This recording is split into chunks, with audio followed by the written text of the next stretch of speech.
Hey guys, so breaking news. Vladimir Zelensky seems like he is capitulating to Trump and he is about to sign away mineral rights, well, half the mineral rights to the United States. Let's read. This is coming from the New York Times.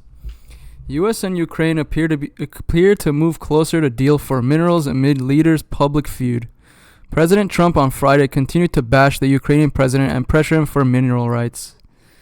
There we go. This is a truck bringing partly refined titanium ore to a factory for further refining. The Trump administration appeared to be making progress on Friday towards a deal that would give the United States valuable mineral rights in Ukraine. The movement came after a week in which President Trump initially rebuffed on an agreement, turned up the pressure by assailing Ukraine and suggesting he would side with Russia in seeking to end the war there.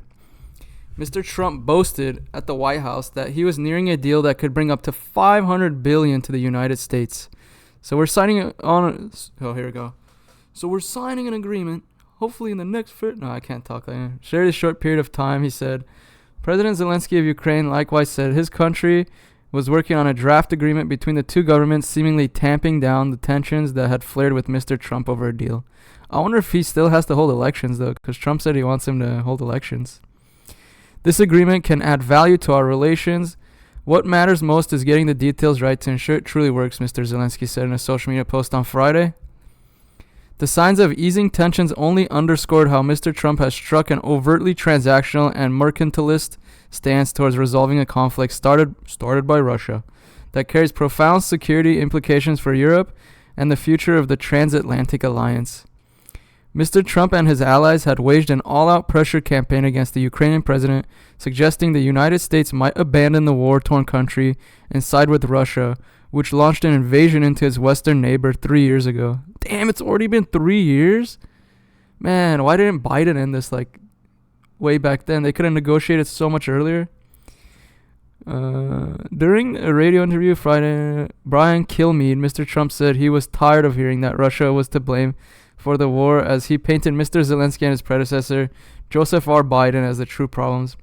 Every time I say, oh, it's not Russia's fault, I always get slammed by the fakeness, Mr. Trump said. But I'm telling you, Biden said the wrong things. Zelensky said the wrong things. Mr. Trump emphasized he wanted rare earth and other minerals from Ukraine in exchange for any support of the United States.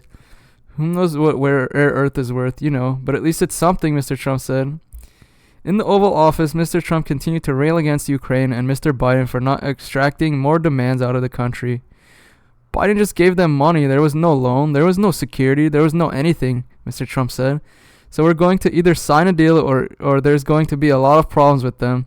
So we're going to sign a deal to get security because we have to do that. Art of the deal, man. Everybody was freaking out. Even I was like, for a sec, I was like, are we really going to be partners with Russia now? Since Mr. Trump began his verbal assault, Kiev has focused on strengthening its negotiating position, and Russia opened talks ending the war. With or without Ukraine involvement, in a flurry of diplomacy on Thursday and Friday, Mr. Zelensky spoke with half dozen leaders in Europe and Canada to show up other source of support. Kiev and Moscow engaged in direct talks early in the invasion, but since April 2022 have negotiated only over prisoners of war exchange. Damn, dude, come on. Talk to each other. Let's get this deal done. That's what I don't understand. They're getting mad at Trump, but they could have done this 3 years ago, and they didn't think about it when Biden was there. They just kept wanting to go. They just wanted to keep going. It was first put up by Ukraine, but Mr. Zelensky balked when the U.S. proposed, suggesting, yeah, of course. Several aides to Mr. Zelensky believe that a new version of the agreement under discussion on Thursday addressing those concerns, and have now advised Mr. Zelensky to sign it. So they didn't like the deal, but the deal might be a little different now. Keith Kellogg, the retired Lieutenant General, who was Mr. Trump's envoy to Ukraine, negotiated posted on X praise for Mr. as the embattled and courageous leader of a nation at war and his talented national security team. Mr. Kellogg said he had extensive and positive. They capitulated basically. They were having a public spat, and then Trump won as always, and Zelensky capitulated. I look forward to the outcome. All right. That's enough. But yeah, we get the gist.